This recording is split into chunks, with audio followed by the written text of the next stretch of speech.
Hello, my name is Matt. I've read some books, a few of them. It's June, it's the beginning of June. Getting through this month will mark half of the year being done. That's where we are at. Since my last update in January of this year, I have read 4 books, or rather 3 books in one short, which is not that much given how much time has passed. I've just not been reading much lately, but felt like a good spot to have an update here. I did little reading, but I did pretty satisfying reading, I can say that. Last time I was talking about how I read Philip K. Dick's Do Androids Dream of Electric Sheep together as a buddy read with my friend Uwe. Using the Storygraph buddy read feature. I talked about that in the last update. We did another one. We did another buddy read. Pretty much right after me making the last update video in January.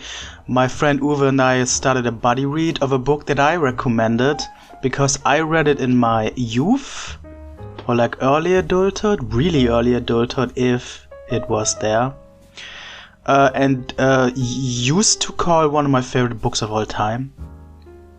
On revisiting, I will not do that anymore, but there's still parts in that book that I really enjoy, others that I don't, but we'll get to that. The Roaches Have No King by Daniel Evan Weiss. This book, I read it once when I was in my late teens, I think. Late teens, early 20s, somewhere there. I read it once in German translation back then. And I loved it because the story, the plot, is one of my favorite concepts ever for a fantasy story, I guess. It is about a colony of Blatella germanica, the German cockroach. It is about a colony of those roaches surviving in an apartment. Problem is, the apartment owner got a new girlfriend, and that girlfriend is too clean. And it's giving the roaches problems to survive, so their plan is to get rid of that girlfriend through scheming and funny little shenanigans. And it's all written from the point of view of these roaches, and I fucking love how that is done. Every roach gets their name from the first word they read. So many roaches, right after being born, hid in books and fed on the paper and the glue and shit, and got their names accordingly to authors or characters from those books. And that also forms parts of their character as well, which makes for really interesting, colorful conversations between them. I said this many times before that I'm a huge bug nerd, I guess. I love bugs. I love roaches. Roaches are one of my favorite animals. I do have a pet roach right here next to me behind the camera, which is coincidentally the same species as the roach species in this book, which was funny having him here in my terrarium. And then reading the book about his kind in a fantasy setting, kind of. And again, I still adore the concept. I still love many of the aspects of how this roach colony is like portrayed, characterized, written. Many really interesting like observations from the bug's point of view of human life. Many like juxtapositions of bug life, instinctually led bug life, and like emotionally led human life, comparisons of these two kind of philosophies of living. There's some interesting like commentary, observation on life in that way. Also, the book has a surprising like focus on bug anatomy realism. There is plenty of visceral and very detailed descriptions of these roach buddies, which all seem pretty well informed, which is cool, but also makes for some pretty fucking harrowing and disgusting bug gore, which has always...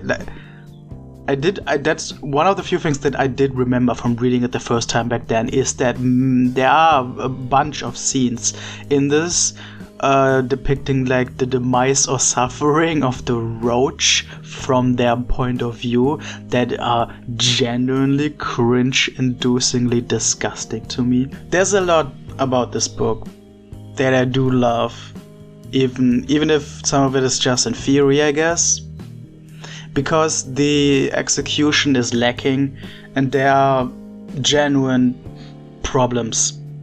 With all the like observations of society and human life, there is also a lot of racial commentary, and most of that is very heavy-handed and unnecessary, which didn't go well for me on this rereading.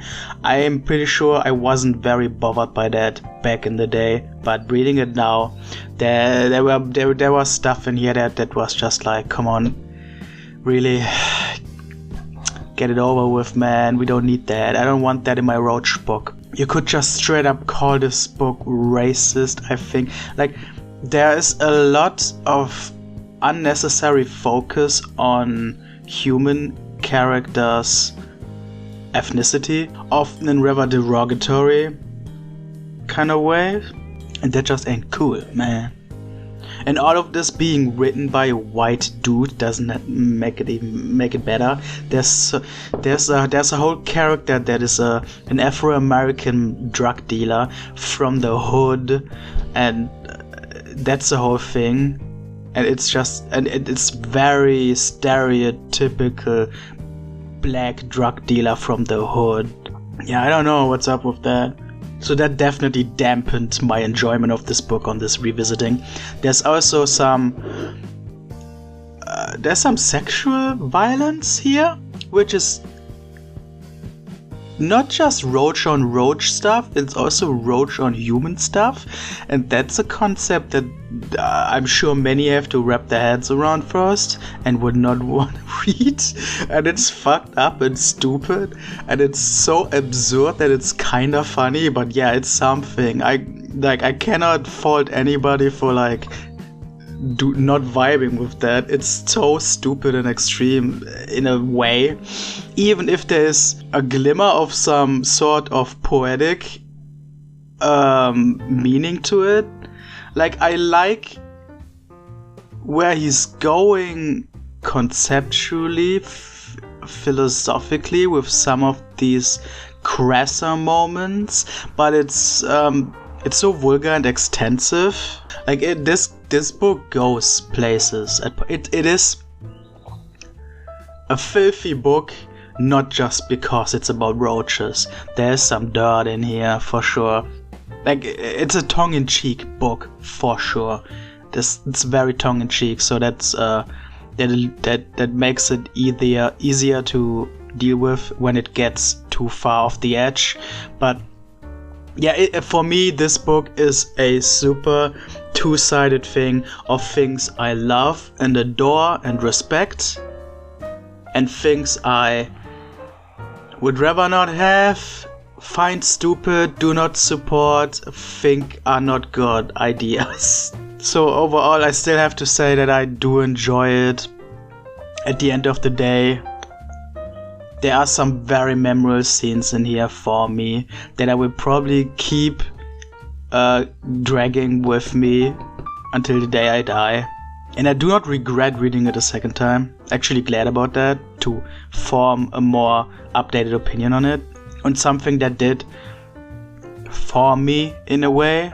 This book definitely had an impact on me in regards of my bug fascination and my interest in like roaches themselves. This definitely is one of the puzzle pieces to that. Can I recommend it? I wouldn't go out of my way to recommend it. If you can read it, it's just 200 pages, 240 pages, this copy.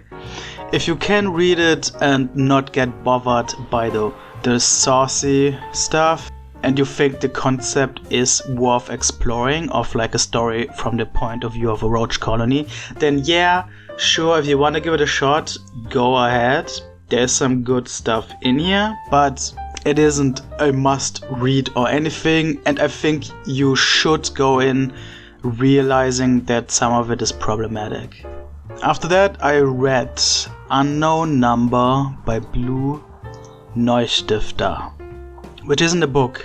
I don't even think this ever went into print. This is a short story that was published as fake screenshots of text messages via a Twitter thread. The only reason why I know about it, or why I read it really, is because it was nominated for Best Short Story at the Hugo Awards this year, 2022. The Hugo Awards are scheduled to be presented on September 4th, but this short story is nominated for the short story category. Here we go, short stories. It's a finalist too, like it's in the final like bunch of numbers here. Unknown Number by Blue Neustifter, published via Twitter in July 2021. And I'm gonna put a link to the Twitter thread in this video description for it so you can read it yourself. Like, it's not long, obviously. It's a dialogue through screenshots of text messages. And it's an June is Pride Month, right? So this is actually very topical because this deals with trans lives. This deals with trans lives. This deals with gender expression. This deals with roads not taken in life. I'm not gonna spoil it, so I'm not gonna tell you who these people are that are talking. I feel like it's worth it reading it yourself and finding it out that way. But it's giving a good perspective on the struggle of gender expression, even to people who are cis, like people who never experience body dysphoria or whatever, and are completely in tune with the gender they were assigned at birth, might not really understand what the trans deal is, the transgender or transsexual, what it's all about, how life must be as a person like that, what goes on in their heads or whatever. And this short story is putting a pretty good perspective on that I think is very understandable. I think you will be able to empathize with these characters, and it's doing this perspective in a clever way.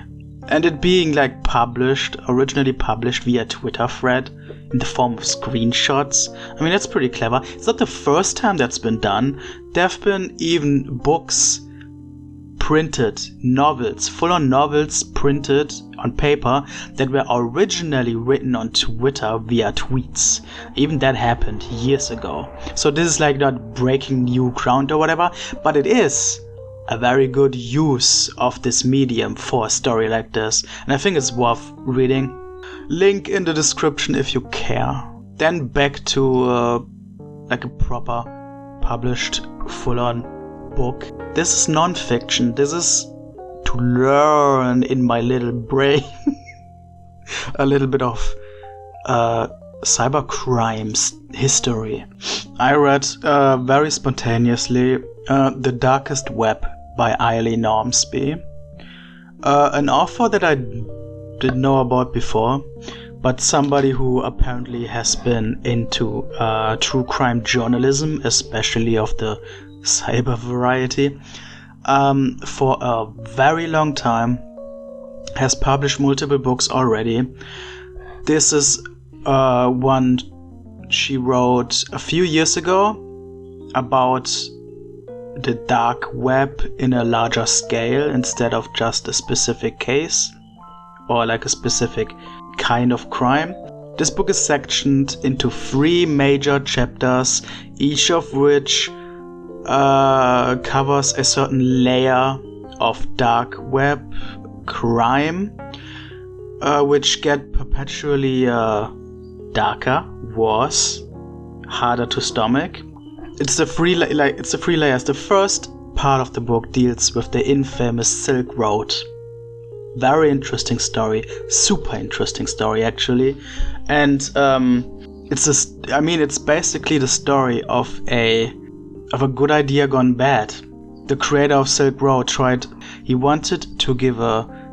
genuinely wanted to give a safe alternative to getting shady stuff from the weird drug dealer in your park that you cannot trust. He wanted to make a properly moderated marketplace that is also like a safe haven of the war on drugs arm of the law, you know. Though obviously Silk Road led to darker, more troubling moments the further it went on. And you get to learn about all the insider shit, all the background shit of how this site started, grew, went to shit. The great thing about this book is that Eileen Ormsby, the author, has personal connections to these people, to many of these people. So it's not like a retelling of news articles. It's also a person having immediate and direct conversations and contact with the people this story is about, that are involved in these true stories. Really adds a whole different like flavor to it. It's also just written well. It's not dry. That's the first major part of this book. The second part of the book deals with the second part of the book goes a bit deeper, I guess, into the dark web, and deals with the widespread rumor, I guess, that you can hire assassins on the dark web, which isn't really the case, and most, if not all, side pages on the dark web that offer such practices are scams or honeypots by police. The chapter specifically focuses on the baser mafia, which is one of the most legendary or infamous of these murder for hire websites that existed for a while, and how it's a complete fucking scam and complete bullshit. But again, interesting story of the person that started it and made it and led it, and how that person scammed people, what kind of person that is behind the scenes. And there's even a very interesting personal quarrel between the author and that person, because as a true crime journalist, she was involved with lifting that scam and telling the truth at the time while it was still going on. So again, very interesting story, very interesting insider point of view as well, well written, and that makes for a very engaging package overall. It's just such a smooth read, so to say. And then the third and final layer, the darkest, the deepest layer, leaves behind any of the humorous stuff and becomes serious for a second, very appropriately so, because this is where it gets to the real shit. Chapter 1 was mostly good intentions filled with scams. Chapter 2 is bad intentions leading to the scams, and then the third is just genuine, horrible, shocking, terrifying, real crime with no redeeming aspect of it at fucking all, because this is the one that deals with, and I'm not gonna go into detail, child abuse, sex trafficking, and snuff films. And this is the chapter that is all serious information, specifically focusing on one of the most devastating communities, and how it came to rise and then eventually fell through law enforcement doing their thing successfully, and with a brief like look at the person behind that. Why and how did this even become a thing? Why did a person decide to make their life that? Genuinely hard to read, because it's genuinely fucked up shit that is talked about in there, but it is at the same time informing and interesting, and it is something that exists. Learning how the like justice system deals with these super fringe, hard to process crimes, how they deal with that is a whole subject in itself that is fascinating. Like, people must have to be trained to be able to deal with this stuff so it can be stopped. I don't know how many books really talk about that in a proper, appropriate, informing way, but this one does it well. Eileen Ormsby knows how to strike the right tone, and like that's really it. I mean, 2/3 of it were entertaining and informative, and then the final third was just informative. But this is like, I want to read more by this author, because they seem to be very knowledgeable in a very specific subject and very capable of teaching about it as well. Eileen Ormsby has a lot more of books about crime perpetrated through or with technology, and I definitely want to read more of her stuff in that sense. And I can, if you are interested into the dark web or cybercrime in general, the first 2 parts of this book I wholeheartedly, genuinely 100% recommend. It's a great read. The final third of it I would approach with caution. You don't have to read it, but if you think you can stomach like these real life horrors, I guess, and want to learn about how they happen and how they get prevented, I guess, I recommend that too, but you can skip it if you want. The first 2, however, yeah, they were great, and I genuinely recommend this book to anybody interested in the subject. I can't say that I've read a lot of like texts about the dark web or deep web or something, though from like genuine media about the subject, like overall this is one of the best ones that I have consumed. Like, it's a wild world we live in, I guess.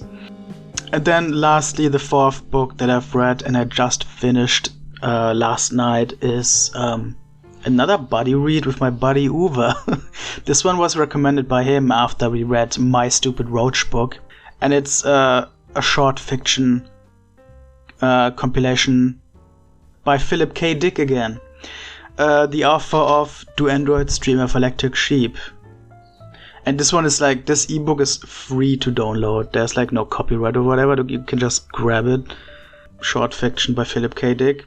A whole bunch of short stories written by Philip K. Dick, the genuinely great science fiction author. After we both read Do Androids Dream of Electric Sheep and both pretty much loved it, we just were like, yeah, I want to read more of this. And so we grabbed this one. And I just ticked away at it really slowly over the last few months.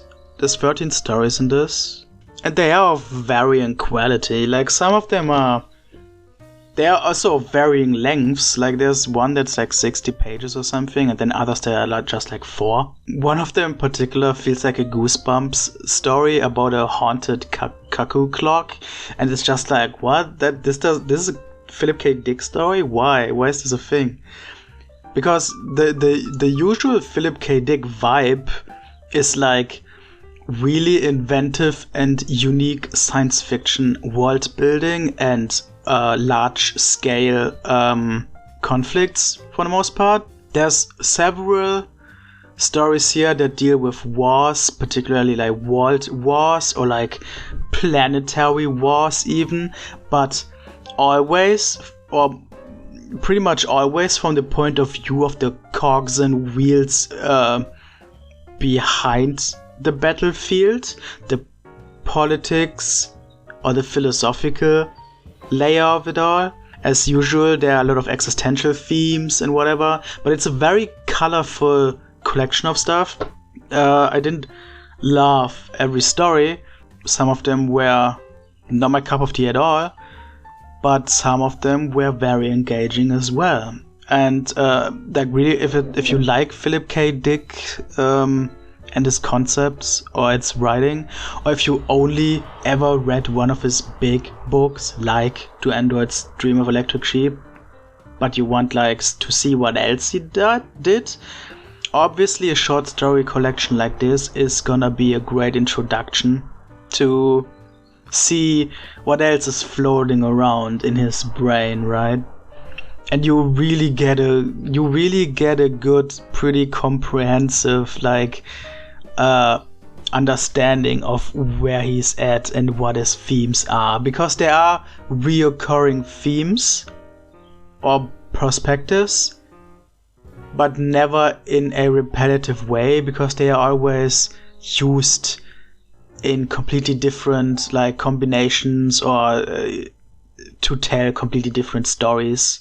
I think what Philip K. Dick does really well is taking already established sci-fi ideas and putting them in completely unique combinations that I can't say I've ever seen before, and making that about like moral conflicts and existentialism or whatever. Like, it's good stuff for the most part.